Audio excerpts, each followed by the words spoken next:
All right, let's jump right into one of the most action-packed parts of the Ramayana, the Lanka Kaand. This is it, the beginning of the Great War, where all the diplomacy has failed, and it's time for an epic clash on the battlefield. So picture this. Rama's entire army has made it across the ocean. They're on the shores of Lanka. It really feels like war is about to break out any second. But, and this is crucial, before a single arrow flies, there's one last shot at preventing a total catastrophe. The big question is, will the incredibly proud king Ravana even bother to listen? Okay, so here's where we kick things off. Instead of just charging in, Rama decides to try diplomacy one last time. He sends the warrior Angard, not as a soldier but as a messenger, to walk right into Ravana's court, the lion's den really, and deliver a final critical message. And you gotta look at the offer Rama puts on the table here. It's actually incredibly fair. First up, complete forgiveness. Rama is willing to just wipe the slate clean, forgive everything that's happened. Second, the one thing that is absolutely not negotiable. Sita must be returned safely and with honor. And third, the warning is crystal clear. If you refuse, it means an all-out war that will completely destroy Lanka. The ball is in Ravana's court. But Ravana? Oh, he's not having any of it. He's so blinded by his own arrogance that he doesn't see a chance for peace, he sees weakness. He literally laughs in Angit's face, mocks the message, and scoffs at the very idea that Rama, who he sees as just some guy from the forest, could ever be a threat to him. So yeah, that chance for peace? Gone in an instant. So words clearly didn't work. Diplomacy is officially off the table. Angard realizes this and decides, okay, if he won't listen to reason, maybe he'll understand this. He's about to deliver a message not with words, but with an unforgettable show of sheer power, right there in the middle of Ravana's throne room. And what he does next is just legendary. He plants his foot firmly on the ground and lays down this incredible challenge. He says that if anyone in Ravana's court, and remember this place is filled with the most powerful warriors in the world, if a single one of them can even budge his foot, Rama's entire army will pack up and go home. I mean, the confidence is just absolutely breathtaking. And the result? Absolutely nothing. One after another, Ravana's mightiest champions step up. They push, they pull, they throw everything they have at him. And his foot doesn't move, not a millimeter. It's like trying to move a mountain. This isn't just a physical defeat, it's a massive psychological blow before the war has even officially started.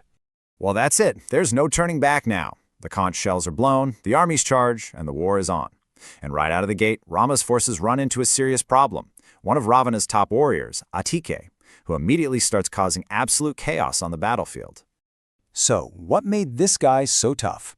Well, his special skill was something called Maya, the power of illusion. He could create tons of fake versions of himself, completely confusing his enemies. I mean, think about it. How are you supposed to fight someone when you can't even figure out which one is the real one? So Rama's army is really struggling against this magic, until they get a tip from the last person you'd expect, Ravana's own brother, Vibhishan, who would switch sides to join Rama. Vibhishan knows all of Atike's secrets, and he points out the real one amidst all the fakes, which lets Rama finally land a fatal blow. Losing one of his best warriors sends Ravana right over the edge. He's furious, he's grieving, and he decides he's seen enough. He's gonna handle this himself. He storms onto the battlefield, and for the very first time, the two kings, Rama and Ravana, finally come face to face. And the fight kicks off immediately. It's just an absolute storm of divine arrows flying back and forth. But it becomes clear pretty quickly who has the upper hand. Rama just systematically counters every single thing Ravana throws at him, shattering his bow, breaking his weapons, until the mighty king of Lanka is left standing there completely defenseless. But right at that moment, when he could end the entire war, Rama lowers his bow. He shows his code of honor, basically telling Ravana, "My family doesn't attack an enemy who can't fight back. Go on, get out of here and come back when you're ready." Talk about a power move. It's an act of mercy for sure, but it's also the ultimate humiliation for Ravana. So Ravana has to retreat, not just beaten, but publicly shamed in front of everyone. And in that moment, it finally dawns on him that Rama is no ordinary mortal. That night, he's backed into a corner, he's desperate, and he decides it's time to unleash his secret weapon, his most terrifying asset. So what do? You've been beaten by your enemy, embarrassed in front of your whole army. What could possibly be a king's last resort? What's the final ace he has left up his sleeve? The answer is just one name, a name that inspires absolute terror, Kumbhakarna. We're talking about his brother, a literal giant, the size of a mountain, with unimaginable power, who just so happens to have been sleeping for months thanks to a powerful curse. And Ravana gives the order, wake him up.